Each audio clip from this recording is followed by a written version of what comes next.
Greetings, everyone. Peace and blessings be unto you all. And one second, I'm trying to make sure that I go live here on Instagram. Oh, I'm hearing myself. I got it now. There we go. All right, everyone. Peace and blessings be unto you all. I am Minister Jamie Eatman, and I'm on the rise. Y'all may wonder where did that pause come from. My wife and I was just talking. She was telling me how I should say it. So I thought I'd see what it felt like. But in any case, we begin with prayer here. Let us pray. Most Holy Father, we thank you. Father, we just thank you right now for all that you're doing, all that you've done, and we look forward to all that lay ahead of us. I pray that you will strengthen our minds, our hearts, our souls, our spirit. Pray that you will open our eyes, our ears, our minds, and our hearts. We might be attentive to what you're doing in this season. We pray that you will bless this program, that everything is going to be said and done, that it make a difference in somebody's life, that it, whether it's education, motivation, or inspiration, just a confirmation, whatever it is, I just pray that they'll be blessed one way or another. And I thank you for allowing us to be here for another program.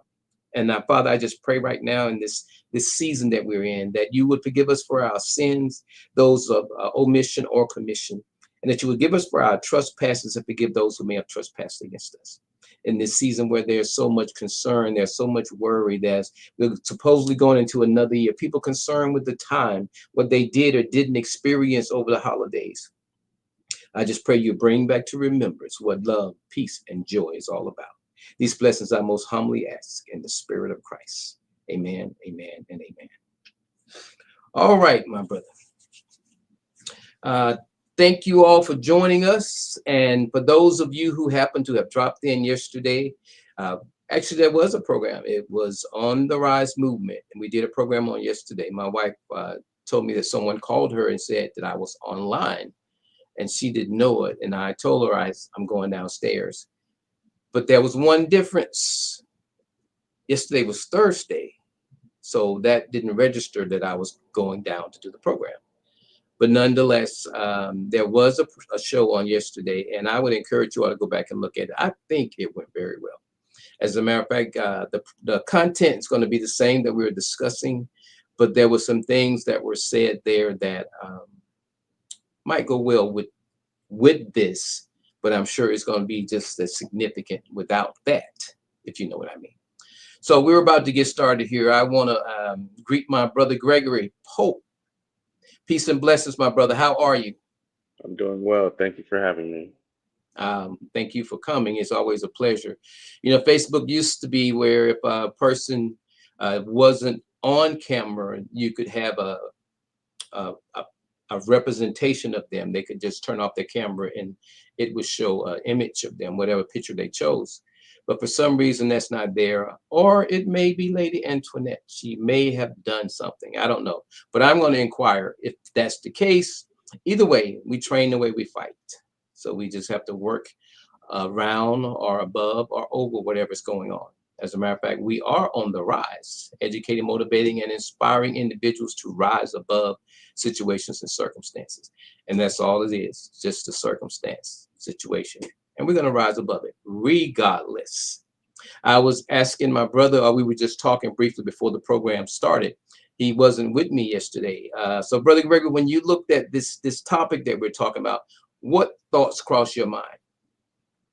Definitely, it crossed my mind of how we should view New Year's resolutions, or if we should be making resolutions, or we should be changing the way we view resolutions. Okay.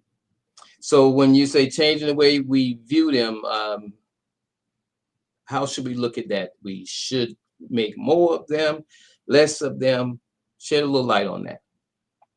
Well, everybody. Uh, it's I don't know where it started. I'd have to Google on how it started, but um, the resolution of I'm going to do this, and the next year I'm going to do this. People say those things leading up to the next year, and it's usually something that will benefit their life in one way or another. And for whatever reason, some people follow through, some people don't follow through. And I was told way back when I was in college, you shouldn't view resolutions as something that you think would make your life happy. You should view it as the opportunity to try something different. So like when people say, I'm gonna lose this weight this year. You should have been losing weight all this past year. But Okay. when you should use the opportunity to say, you know what, I have never been to California. I want to go to California this year. I'm gonna work towards trying something new this year. So you should view those resolutions as something to try new that would enhance your life, broaden your horizon versus something that you should already be doing to extend your life. Right. Okay. I like that. And you're entirely correct. I like when you said it's something that should have been done all year long. And that's my whole concept with holidays, period. If you think about the way it goes, it's like people, they don't show much love, but let a holiday come around, they'll go and they will intentionally do some things. And I think that for some reason, the back of people's mind is the fact that that day is coming, and on that day I'll do this. So rather than have a conscious assertiveness to do it year round, they focus on the holiday. So, like you said, a person might go the whole year and knowing, it's like you said, they should have been doing it, but they know they should have did it, but no, that's gonna be their resolution next year. So they put it off for months when they could have been doing it all along. But before we get so deep into the resolution, let's back up for a moment, Brother Gregory. When you hear the phrase eliminating fears, what does that speak to you? Eliminating fears. To me, that sounds like facing your fears and realizing what you thought was a fear was just uncertainty.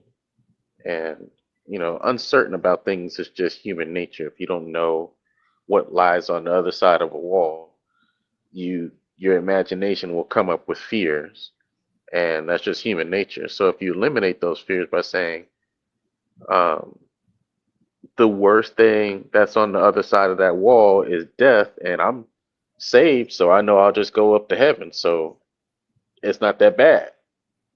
Nothing on that other side of the wall could be that bad, and that's how I eliminate fear. Hmm. Right. Now, I think that before we can get to eliminating fear, there's something we have to do before that, and that is the acknowledgement of it. Do you think Right. that in life we are very honest with ourselves, or maybe those around us? Because a lot of what we do is impacted by others, and a lot of what we do impact others. Do you think that we are as forthcoming, as upfront as we should be concerning our fears? No, I don't think we are at all. As a society, we shy away from what makes us nervous or makes us afraid, and we shouldn't be doing that. It's a sad reality, but every person on earth shies away from certain things because it makes them afraid from something. There's always something that someone will not do, even if it's simple as I ain't going up on that roller coaster ride. I'm scared because of the speed and the height. Something simple like that. Hmm. Um, the reason why most people ride roller coasters is for the exhilaration of going that fast and feeling that those G forces, because you can't feel that in a car without getting a speeding ticket. So that's the next best thing. So um, when the people that like myself that enjoy roller coasters because I like that feeling of exhilaration, I guarantee you half of those people that will say, let's get on the biggest roller coaster in the park, there's half of them that will say, yeah, I know how fast my car can go. because they enjoy that feeling, and they know if they want to enjoy that feeling, there's two ways you can do it. One of which is illegal, but they can enjoy that feeling. The other half of those people, they enjoy the feeling of something is not normal, meaning they like putting themselves outside their comfort zone. If your comfort zone is standing on solid ground and you going in a loop where you don't feel the ground at all, that's putting yourself out of the comfort zone. And some people enjoy that. Some people like those same people that say, "Well, I actually work better when I only got 5 minutes left to do it." Those same people, they thrive Mhm. under pressure, if Right. that makes sense. It does. And you said something there, because as you were speaking that, I was thinking, you used the basically something that's enjoyable and pleasurable, and that comes with a fear. And if you think about that, the people that enjoy that pleasure, they have an incentive. They have a motivation to do that. You know, when the fair comes to town, going back to the New Year resolution, when the fair comes to town, the roller coasters or whatever is not as available until the fair comes to town. So that's something that's in the forefront of their mind. Can't wait to whenever. So Hmm. somehow there's a focus that goes on certain things in certain aspect of life. But I was thinking as you were speaking about something a little bit more realistic. Can you imagine those people that enjoy that exhilaration when they are on these rides and so forth? Can you imagine them in life when they're out communicating with others, and what it is that might one might find exciting, or one might be just uh, just so joyed about doing. Some people like being rude, and their whole thing is to be rude. There's some people that are so kind that they go through life, and it just makes their day when they have an opportunity to be kind to others. So I look at, kind of as you was describing, that ride and the people. That's the same way it is with life and people. So that was a great example. There's some people that just love the ride, and those people do it willingly. And there's some that, for whatever reason, afraid of how old the thing might be, the rails, or how much can they trust them. And if you look at that's life. Certain people don't want to do certain things and get involved because they don't trust the rails. They don't trust how this is rolling. They don't trust how this is made. So it hinders them. Whereas others, they just ride without fear. So when I look at that, the people that are not riding, they have something. Definitely, there would be a fear that will prevent them. And the people that are riding, they don't have any fear. So we look at that, and we can see where fear is it prevents them from actually enjoying the moment. So at that point, those individuals are on the ground. Those are the ones that hold the purses. Those are the ones that's watching the children, because it's not always because somebody has to do that. It could be because they didn't want to enjoy the ride. But those same people that are sitting back and watching the ones that aren't riding, they are missing something that the individuals that are riding are experiencing. Do you think that can work in reverse, any manner that it Yeah, might? yeah, it can. Like the same people that enjoy coaster rides, there is a group of people that enjoy sitting in a lazy boy chair, just rocking back and forth on the front porch. That Mhm. just like seeing time fly by them. Those same people that enjoy, sitting on the porch and rocking in the rocking chair, that's their enjoyment. So I wouldn't say there's a difference. It's just like, I may like red Kool-Aid, you may like blue Kool-Aid. We both enjoy life, but we may enjoy different flavors of life. Right. That's true. So and I asked that question for two reasons. because we consider things fun, that feeling from that speed, that could be compared to some things in life. Like you said, there are some people that do drugs. You think the high that they get might, for some of them, be equivalent to that roller coaster? Um, well, I know it's chemically induced, but I imagine it. I've never done hard drugs, so I imagine it's the same. Right. And I'm asking that question because I want to point out that as we look at the things that are going on around us and so forth, we have to be aware, because that same ride that somebody is doing, when the fair comes, that's pleasure, that's excitement. But there are some people that, it may not be a fair, it could be life. It could be that they're bored and they haven't done anything and they just want to do something different, and they want to go not so much to ride the roller coaster, but to, flying high. Maybe they want to go and see what it's like to be on cloud nine. There are Oh those type wow. things there that they may experience. Well, I can tell anybody, look, I'm a black man, age 40. Excitement for me is walking outside with a cell phone in my pocket that's clearly visible, driving a nice car in the hood. That's excitement. That's living on the edge. I don't know what you talk about. Right. When you said that, I was in a room and this guy came in and he was kind of asking for something. He was from Nigeria. Um, and I asked, I kind of told him I didn't want to say it too clear, because a lot of people were in the room. But I looked at it. I've been to Nigeria. I've seen the people that don't have phones. I've seen the struggles that some of them go through there. So for him to be on Facebook with us, with the phone, saying what he needs, I thought about, sometimes people can help themselves if they'll curtail some things that they have going on in their life. That was one of the, things I was thinking, as for elimination.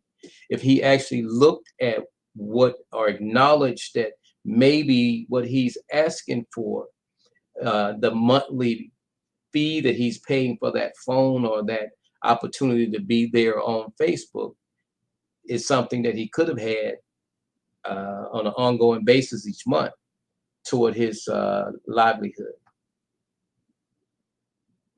So when he made mention of that, that goes back to that word acknowledgement. Until we begin to acknowledge some things, we're going to continue to fall prey to them.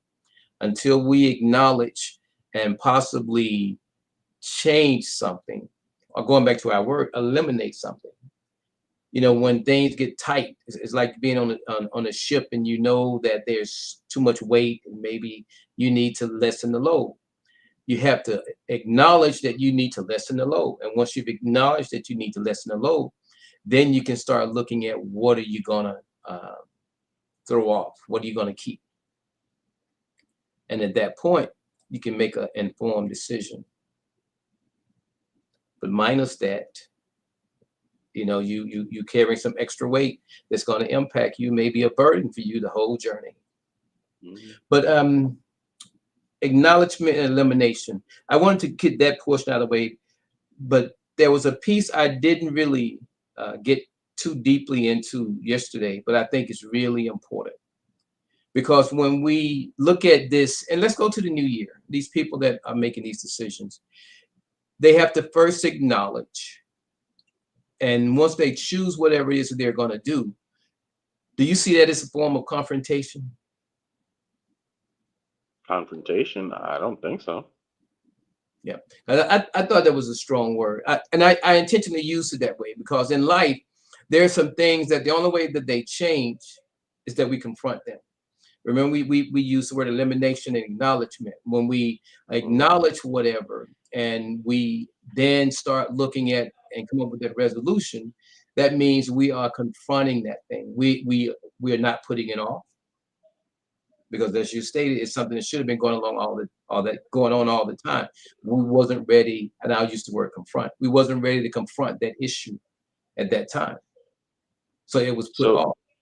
so let me ask you this: Is it if you're confronting something that you should have been doing, is it responsible to call it a resolution, or is it more responsible to call it changing habits? That's a very that question is very loaded, because in order to change a habit, it's a whole it's a there's a whole process there. And I don't use the word process much, but I think it was you I heard that make mention, if you do something for a certain number of days, that will change the habit.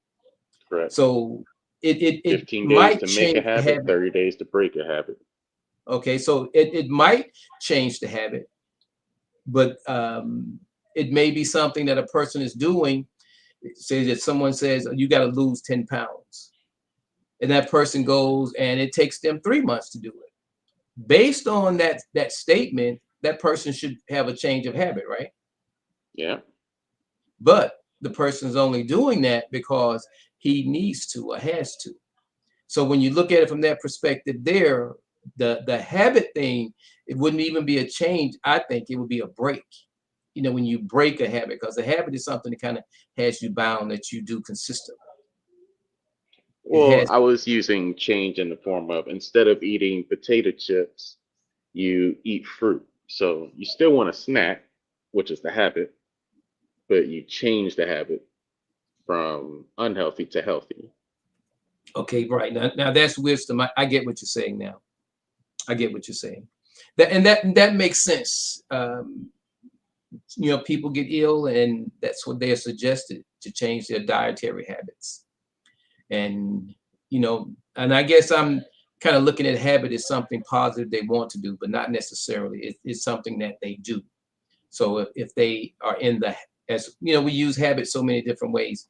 We're in the habit of, you're habitually late. Though there's some things that uh, habit refers to, and there's several usages for it. But I get what you're Hmm. saying. But even with those habits and changing them, so you don't think that word confrontation comes into play? I think you see it as being a little strong, right? Yeah, I think confrontation implies that it's a bad thing. So even though, in the I English know. Okay, dictionary, explain that. I was gonna say, even though in the English dictionary it does say confrontation is just confronting something or opposing Right, something. right. So it doesn't necessarily have to be connected to something bad. But I think, personally, I feel like, when someone says, I'm confronting you, or I'm confronting something, or something along those lines, it usually sounds, has some negative weight to it. That's interesting. That is very interesting. If you look at the psychology of what you're saying, imagine, I'm gonna give it to you in two ways. You're a parent, and the child defies you. That's a confrontation, right? Yeah, And you're driving along and you encounter officers, and that's a confrontation, right? yeah, So when you look at the confrontation, one is just something that's mouthy and disrespectful, and the other, it pertains to authority, because the same parent that the child might have disrespected could be the one that's being pulled over by the officer. They are no less of an adult, but it's hmm that authority there. So when I look at the word confrontation, I neither give it a positive or negative. I look at it simply as just that, because if I go to work every day and I have put up with this and I have never said anything, and today is the day that if I get the opportunity, I'm going to address this. So when I address that, am I confronting it? I think you're addressing it. So you don't see that as being confronting? I like Um, that. I like that, Brother Greg. I see that as addressing it. Yeah. I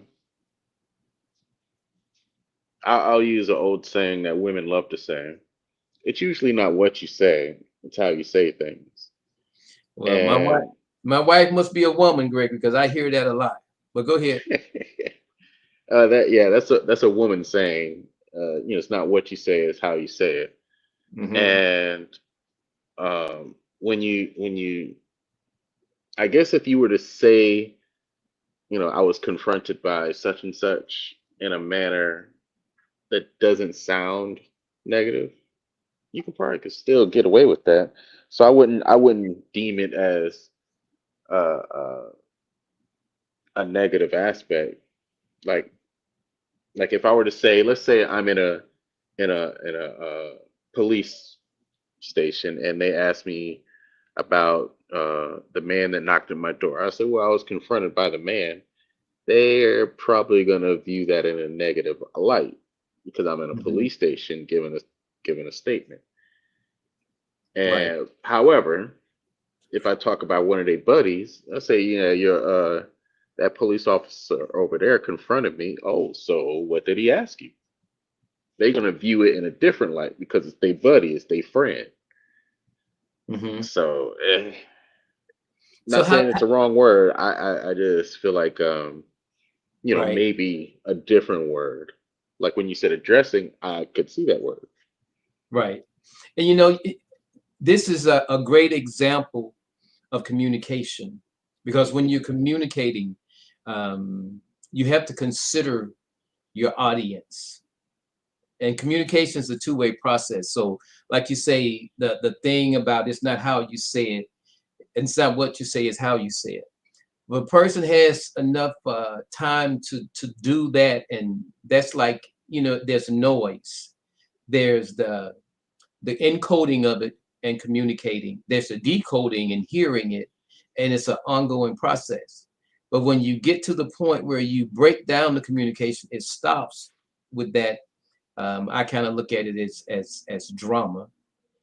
If the way you say it, unless a person is just outright belligerent. Mm-hmm. Um, when people sing, there are certain notes that establish the song when they hit those notes.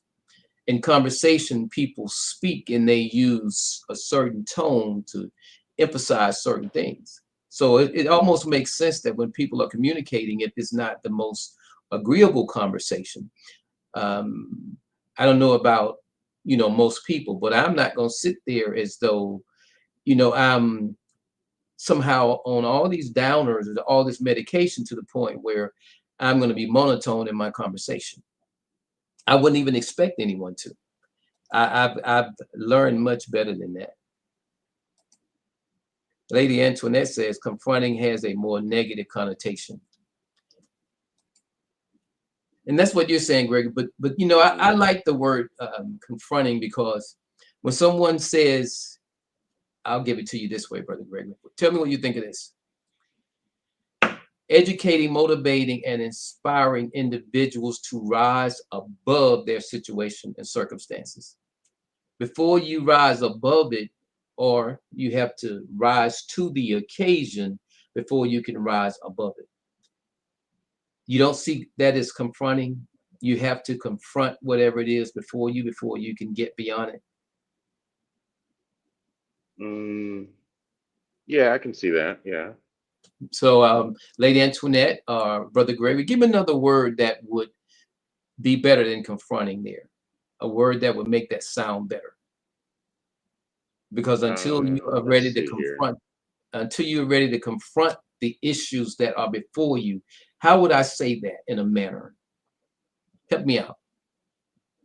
Lady You Antoinette, could help us out. say I can tackle that situation. You can say I'd approach that a situation. Did you use the word tackle? Yeah. That sounds physical. Well, yeah, yeah, if you look at it from that standpoint. No, but see, but that's what I'm trying to do. That's what I'm trying to get across. I want you to give me a word that will convey what we're trying to do or the spirit we're doing it in. And I want to see what the word is. Now, tackle. I get what you're saying, but if I looked at the word confront and tackle, I would look at maybe the tackle was definitely something physical, whereas confront might have been they were arguing. If I looked at Okay. it from the perspective you're looking at. All right. Here we go. All right, go ahead. Uh, confronting, meet someone face to face with hostile or argumentative intent. Approach, which is its synonym, means come near, nearer, or to someone or something in distance or time.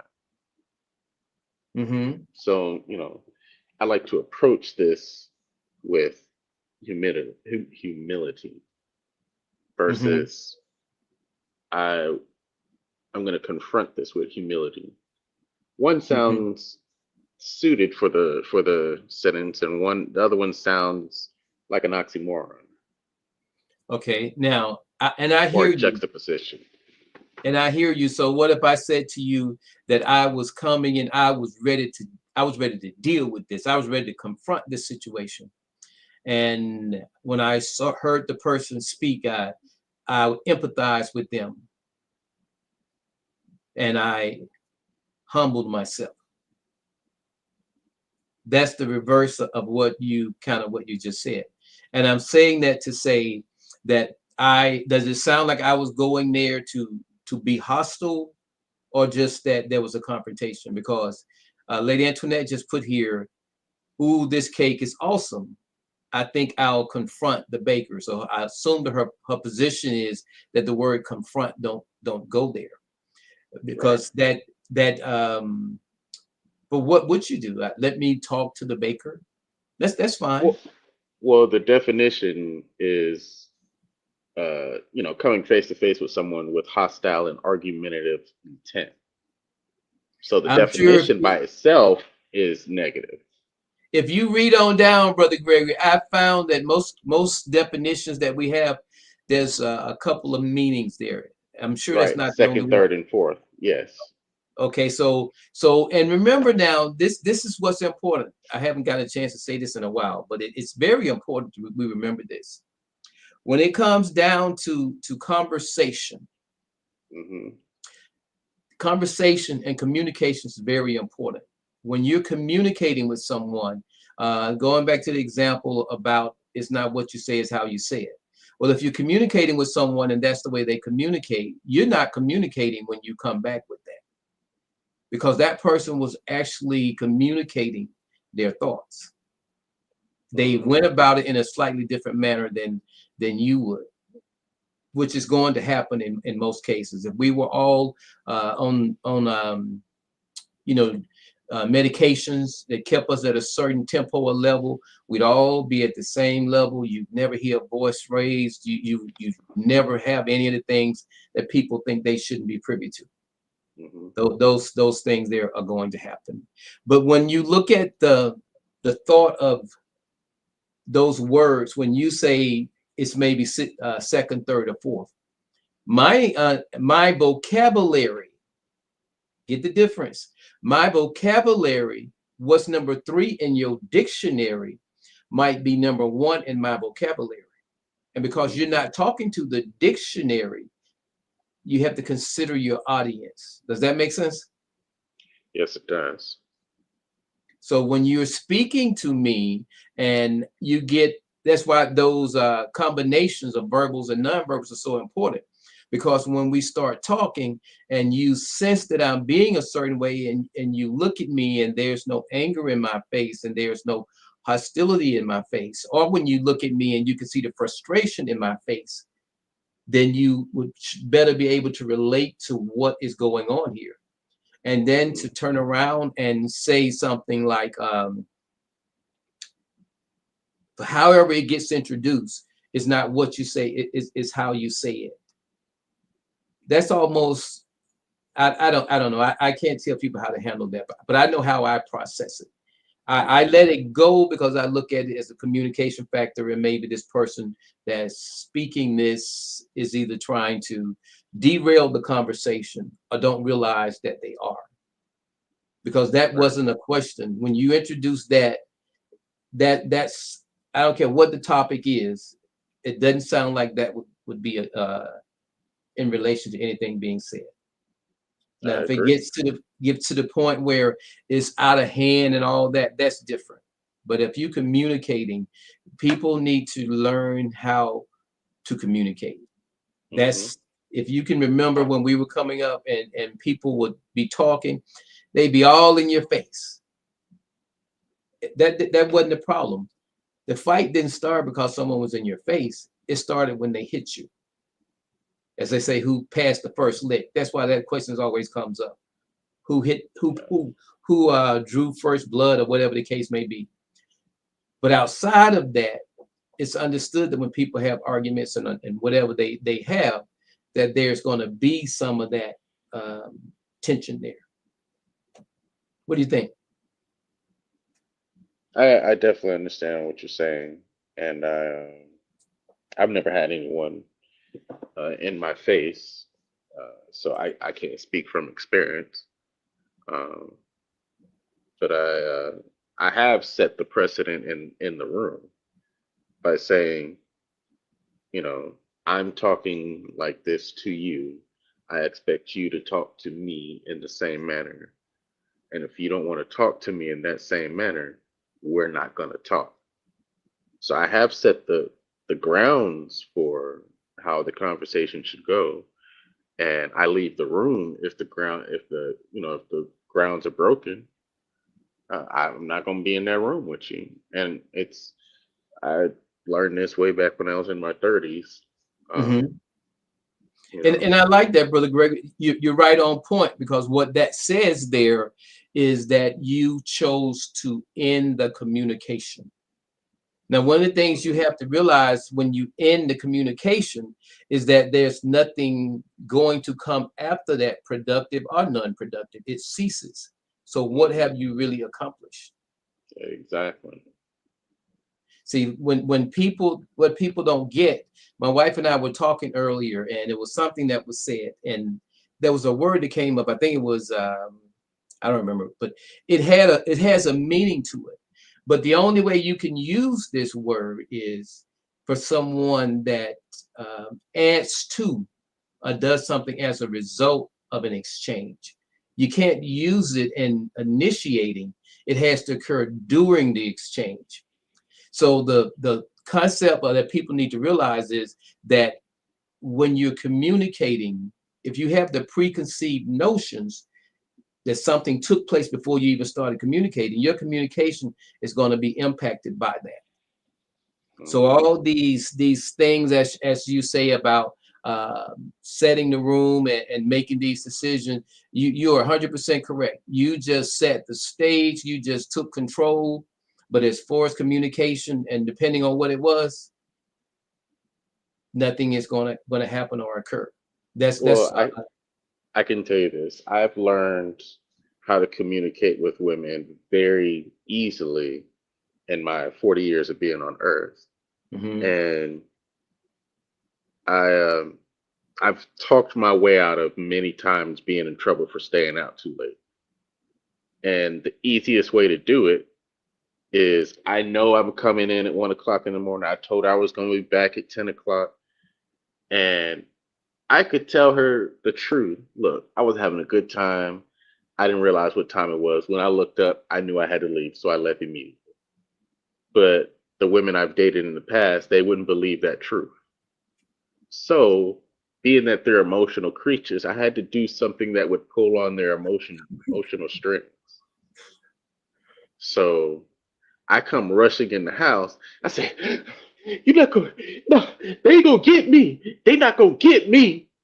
I come in breathing hard and heavy, like someone was chasing me, and they be like, "Baby, what happened? What's wrong?" I'm just, look. I'm just glad that I'm home, baby. I'm so happy that I'm home. Whew. Well, baby, what happened? I don't even want to talk about what happened. I just know that I'm home. Just know that I'm home. Now, technically, I didn't lie, and I said I'm glad I'm home. Oh, okay, brother. So Go ahead. I played into her rules of it's not what you say, it's how you say it. So I said it like I was in trouble, but I didn't actually say I was in trouble. She hated me for that. Gregory, But you deceived her. I did. I did. But it kept me up the hot seat for at least one night. Okay, I Because got you. when she asked me the next day what happened, I would tell her, look, I just lost track of time and I didn't want to have an argument with you at 1 o'clock in the morning because I was ready to go to bed. She said, well, why? You could have just told me that. No, because I know you. I know your emotions. I know your emotions are running wild. They either going to think that I'm dead or they going to think I'm with another woman. It's nowhere in the between that I could be having fun. No, even if you was with another woman, you still be having fun. So that that she wasn't concerned with the fun portion. But you know, Gregory, this is my take on that. You said it, that the truth will make you free. Because if you lie, you're gonna have to tell another lie. And Hmm. because you told the truth later, I'm one of those individuals because I love the word lie. I would have said, so you a liar, or you lied to me. I would have made you swallow that, eat that, chew that, and everything else, because Hmm. lying is one of those things that nobody um, should have to go through life subject to. I mean, Hmm. we all are, but you like to think that that person is above or beyond that. So, you know, if you're going to do that, you want to do that, it maybe a matter of life and death. If she had butcher knife and whatever, I could see that. Well, But you, shoot. so you didn't tell us the whole story, huh? Well, no, I told her. I told her the next day. I said, look, we were having fun. We were shooting pool, having a couple drinks, and we didn't realize that because they don't keep clocks up in the pool hall. So I didn't know what time it was. I didn't look at my phone because music was loud. We were having drinks, playing pool. Next thing 9 o'clock turned into 1 o'clock. So I rushed home, but that's all we were doing. And of course, she didn't believe me because I didn't tell her the night before, and she had to call people and figure out where I was. And she Mm-hmm. found out I was telling the truth, and so she was like, "You lied to me." I was like, "Technically, I didn't actually say a lie. Yes, I did make you believe something that I didn't actually verbalize. I just made you believe something. I said, I'm glad to be home. I said, I didn't want to talk about it. Like when I say it in a calm voice, that would raise up suspicion. You don't want to talk about it. How come you don't want to talk about it? But if I put some huffing and puffing behind it, it makes me sound like I probably don't want to talk about it. So the actions were just to bring out a different emotion from her.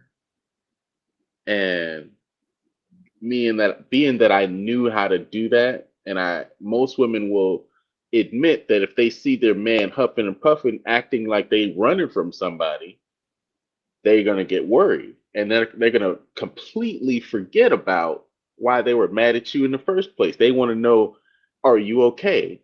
Am I okay? Are we okay? They want to know those things before they know what they want to know why it took you so long to get home.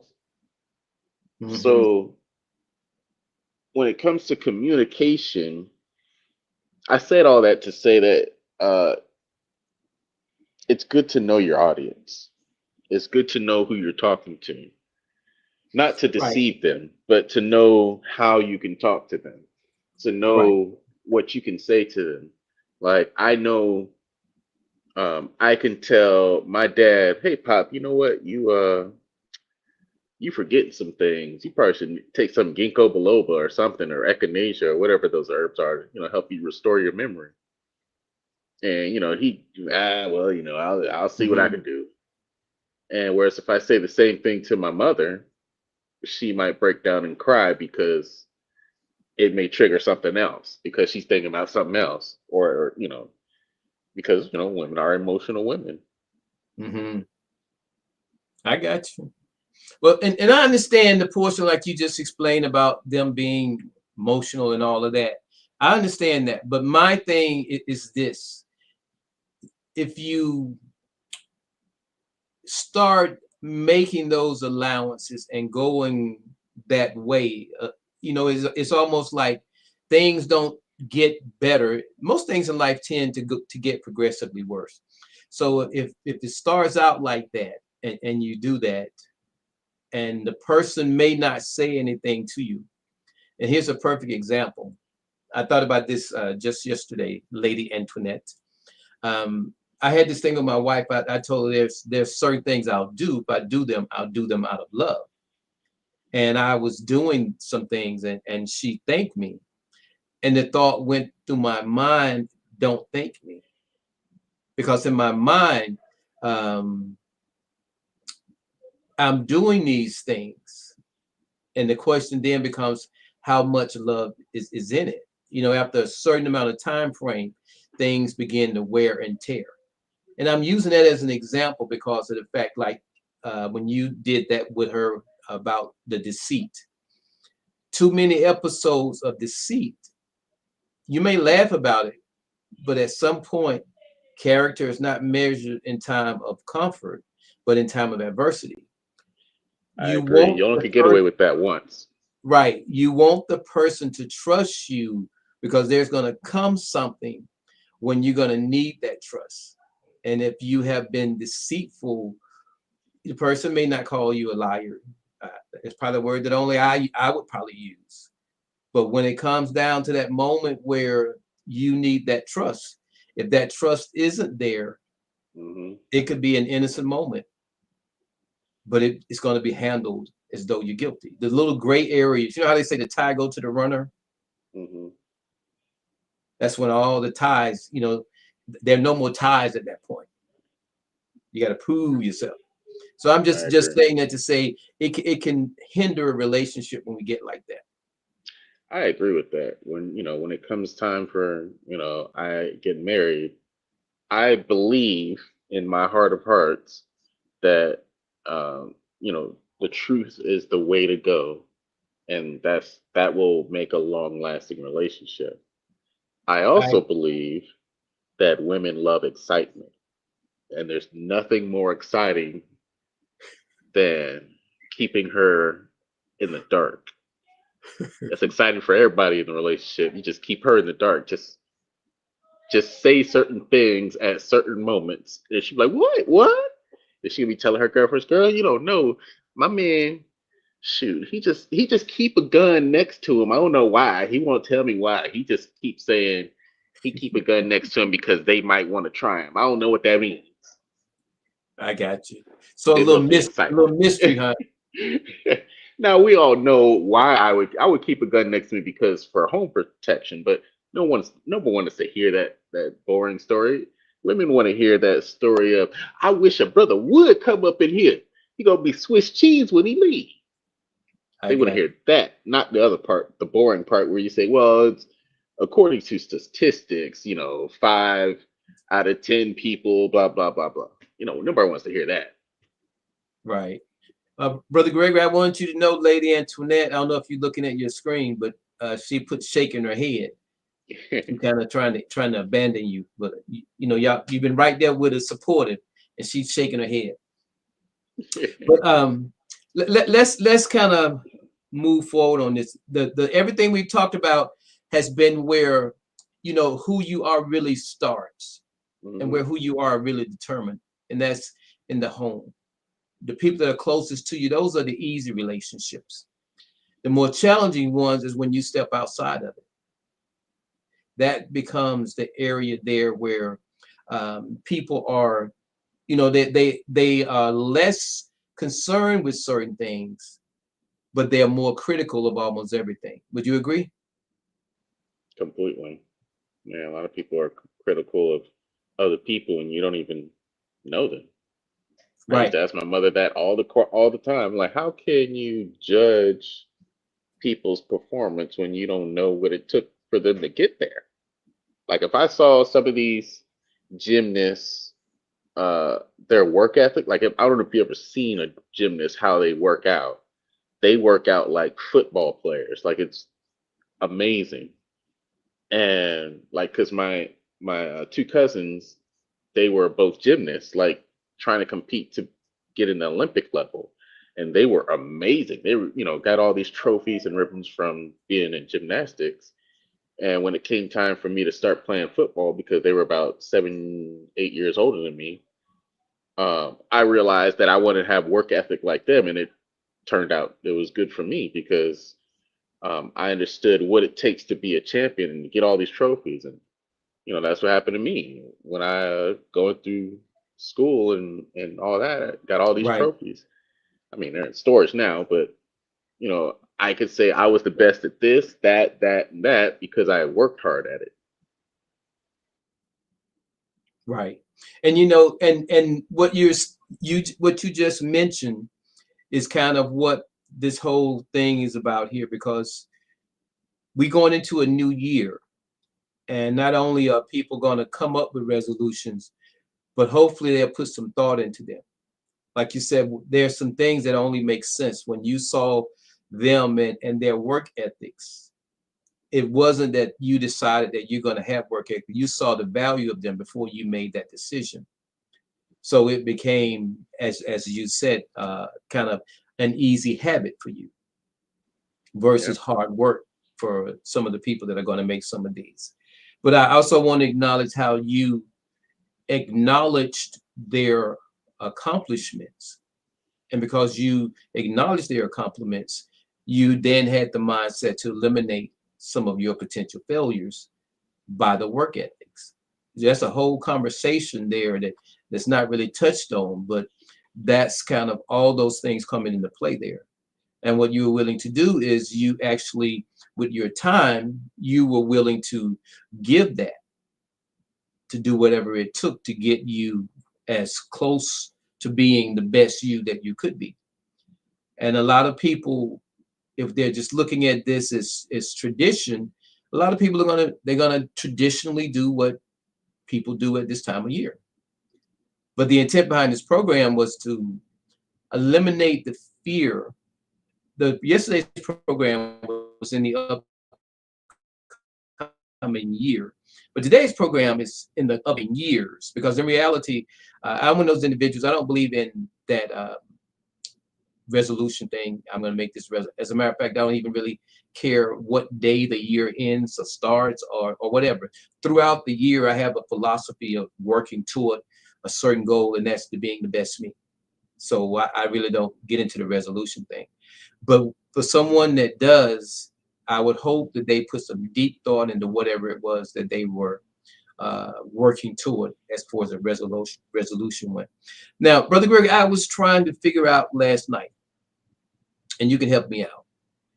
The word resolve, how would you relate that to resolution? Resolve, resolution. Um, Do they relate resolve. at I all? mean, I think resolve and resolution could go hand in hand. They could mean the completion of things, um, Mhm. but also resolve, I believe, can be a verb, so it can be an ongoing thing. All right, I like that. Now, also it could be, and this is what I was thinking. When a person resolves something, it's like a decisive matter. I look at this kind of being conclusive. I resolve to whatever. I kind of look at it from that sense. So when I look at it, um, you could look at it like a verb. It calls for an action, because if you resolve something, then what you're doing should be that thing that you resolve to do. It's like repenting. If a person repent, it shouldn't be a verb. It's a verb in that they repent, which is an action thing, but it isn't an ongoing thing, because once you have repented, supposedly you turn from it. So I Hmm. think resolve is for me, and that's why I asked you that. And I haven't confronted Mr. Webster. I'm a more of a vocabulary man than a dictionary man. So correct me if I'm wrong. But I look at it kind of like that. If a person resolved to do something, then that's pretty much what you can expect from them. That's like their commitment to it. Hmm. Can you see that?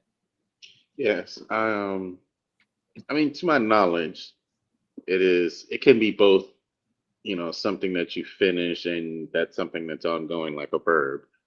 And um, when we talk about resolutions, people when they talk about resolutions this time of year, they're referring to the verbiage part. I mean, the not the verbiage, the verb part, that they're going to be doing something to get uh, to the end part, the past tense resolution.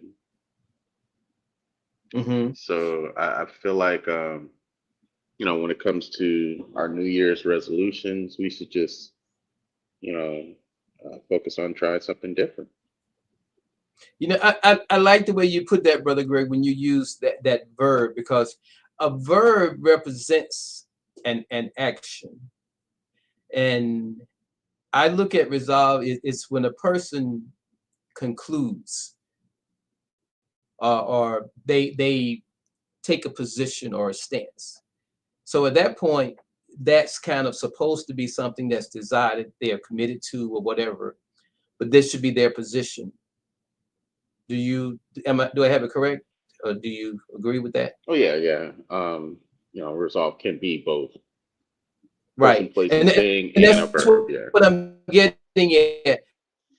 And I like the way you say that it can be both. And the reason I like the way you say that is because I like when we can get a chance to teach or really bring something out that might have been missed. Because right now, when you said that people should be doing certain things year round, but because it's the new year, they are coming up with a resolution to do it. Now, I look at resolute when a person is resolute concerning something, or that's that person there, that this is who they are, this is them, this is what, this is where they at, this is what they're doing, this is what they believe. So when we look at that word, it doesn't lend itself to what we traditionally do during this time of year. I don't think so. I think that, that's maybe what they call it. But in Hmm. reality, if I were to shed some light on it and say that, okay, everybody that write your statement down to me, and when you stop doing whatever, this statement is true. And when you stop doing it, you come back and get this lie from me, because that's literally what happens. Hmm. When we commit to it, it's like character. When we are something and we are no longer that, our resolve change, our Right. resolution change. But because we don't look at it like that. And the reason that becomes important for me is, as I stated, everything that we talked about before, now it was like conversation, because it was about relationships and in the home, and you and your people that's significant to you. But as you know, I like to look at all encompassing as a community. And when I think about On the Rise community, On the Rise movement, we're talking about people leading people. And one of the biggest portions of leading people isn't just in direction, but is also in values, ethics, morals. You want to try to instill those. Hmm. So everything that we talked about, I think, is a good teaching moment, because we've talked about it lightheartedly, and we talked about it from perspective that these are things that we do and we're subject to, which is reality. And we spoke kind of as individuals, but when you take that outside of the home, it becomes a whole different level. So there are some people that, if you mention like throughout the year, there's some things that should be done. There's some things that should be addressed. It may not be a issue with weight or your personal weight that I'm referring to now, but some things around you, some things going on in your community. And the longer they're left unaddressed, because we have not made a resolution that we're going to change them, or we have not concluded that this is what we're going to do, or how we're going to approach this, those things just linger, they linger, and they linger. And going back to what I said earlier, anything that's left to itself, at some point when you get to it, it's like a yard. What you're going to be dealing with now is much worse than something that you kept it kind of cut and refined. The work is Hmm. much harder. It may present itself entirely different because of the fact that it went unkept for so long. And I wanted to bring all of this to bear on this topic for going into the new year, because when we eliminate fear in the upcoming years, so let's look at a fear. You know, it's not my inadequacies that frightens me most, but my greatness. What would be your fear going into the new year?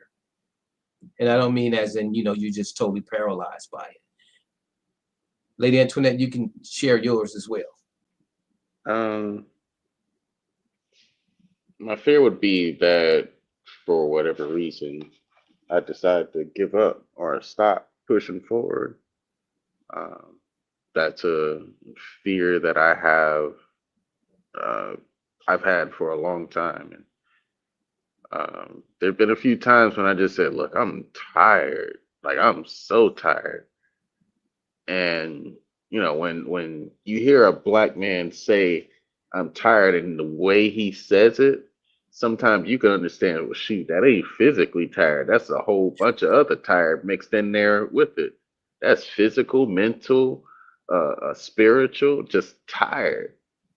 And like I had a pastor say that in one of his sermons. He's like, "Have you ever been just sick and tired of being sick and tired of being sick and tired?" And he said, the only way you could stop being sick and tired is if you turn to God, because, you know, looking up at Him will renew your energy, renew your faith. And even if you look at it from a scientific standpoint, if you look towards the heavens, vitamin D gives you energy, from a scientific standpoint.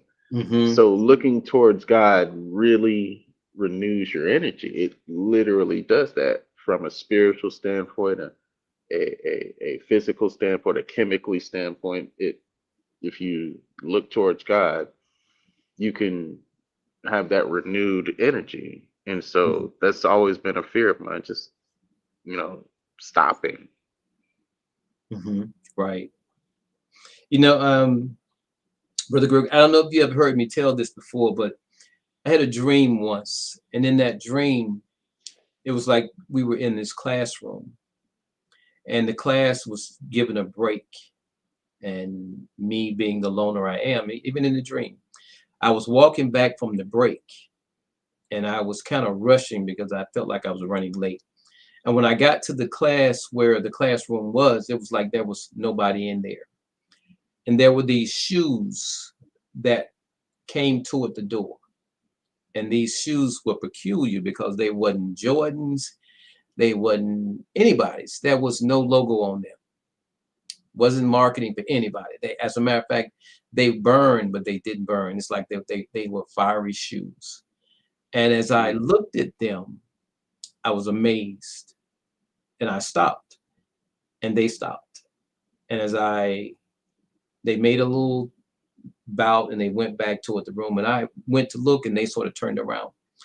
But I say all that to say this: those shoes, seeing that and being there was a certain fear I had.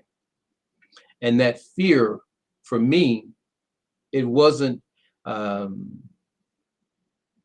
I don't know how to describe it, but today I thought to myself about this topic is that I'm ready for those shoes. There was something that was frightening about them because of where I was and who I was at that time. But at this point in time, I'm ready for those shoes. So, mhm, and looking at fear, my fear of those shoes at that point, if I were to make that in reality, my fear has never been a failure. I have these crazy sayings that I can do anything I put my mind to. And I actually believe that. I think I have enough wisdom that I'm not going to try anything that I can't do. But whatever I put my mind to, I'm going to do it. I'll find a way to do it. I think God will give me that. So my fear has never been of failing. My fear, if I have one, is of actually rising to a point, because my rise or rising isn't about me as an individual. It's about that community. It's about the people. Mhm. It's about you. It's about my wife. It's about my pastor. It's about the people that encounter me. It's about the sphere of influence that I have. All those things. So if I had a fear or concern, it would be those things. If you can imagine being strong enough of believing you had the strength to do something, but yet that those things that you had to put your trust in did or did not. And if I could use that garden moment that Jesus had, I think that was relevant to how he felt. Because here it Mhm. is, there was a point in something that needed doing, but the people that he was supposed to be doing it for and with were just absent altogether. So when I look at life, uh, I look at it as being like that. Some of the same people that we should walk together, little brothers and sisters. We all need a hand. All the great things that we sing, but we're not really willing to do. So this program about this fear, and when I put the S on it in the upcoming years, is because it's really not about the holiday. It's really not about the new year. We've talked about some things that are really about character. So when we say we're going to do this and that, that's tradition. But the question becomes those things that we've seen, those things that we have experienced that motivate and inspire us, or those things we've learned to educate that move us from being in one place to the next. So when I look at that fear, I want to just say this, and we're at a point where we're closing. So I'm going to do my Emmy moment first. Um, we're at a point in life where we have something, we have some possessions, we have some character, we have some things we've learned, we have some things to give. But if we are afraid to give them, and afraid and fear doesn't always look like what a person thinks. It's not saying that you're somehow you're afraid of the person. It might be the position that is going to put you in. It might be the occasion that is before you. So when you move forward, and not just going into this year, let's just say going in tomorrow, because I did say years, not years. So I'm not looking at this as a resolution. I'm looking at this as a person resolve, having a resolve to be and do something. This is a point here where I truly believe that 2025 is a year of change. We're going to see more change than we realize. And naturally, not all is going to be good and not all is going to be bad. But most important thing is that we remember is this. It's not always what happens to you, it's how you respond to it. And one of the biggest things with how you respond to something is where you are mentally, and you said this, Brother Greg, where you are mentally, physically, and spiritually. So I want to encourage you that whatever it is that you encounter, you can't begin to solve it until you acknowledge it. And when you acknowledge it as a problem, you have a choice from that moment forward to be a part of the problem or a part of the solution. But if you remember what you've learned, and you can teach what you do know, and you're willing to learn what you don't, you will continually be on the rise. And I like what you said, Brother Gregory, when you said that that thing about the sun holding your head up. Well, if you're looking up, imagine what it does to rise up. So I would encourage you all, whatever it is, situations are in your life, whatever it is that you encounter, remember there's such a thing as rising to the occasion. That's when you position yourself to deal with the circumstances and the situations. What the outcome is going to be, only that time and situation would dictate that. But be present in the moment. I'd like to thank you all for joining me. Brother Gregory, your Emmy moment and whatever else you want to add with that. My Emmy moment is understanding that you know uh, resolve can be both a noun and a verb, and it depends on what step you're on to figure out which word you should use, the verb or the noun. Mm-hmm. I like that. I like that. And if you use the verb long enough, you'll become the noun. Exactly. And if you are the noun, you have no choice about the verb. That's powerful. Thank you, Brother Gregory. Want to leave you all with this thought.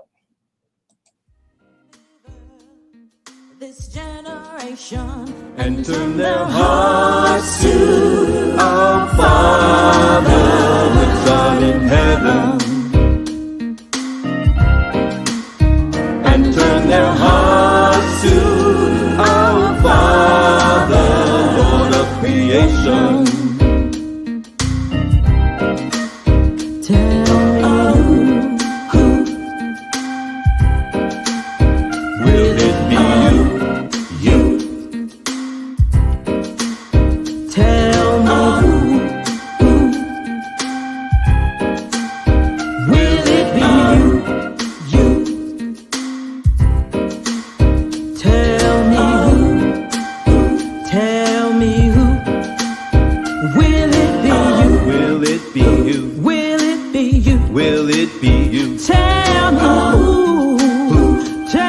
me who will it be you Will it be you? will it be you Will it be you? tell me who will it be you Will it be you? tell me who Tell me who? tell me who Tell me who? will Greetings, peace and blessings. You're invited to Rise to Prosperity, Wednesday evenings at 8 p.m.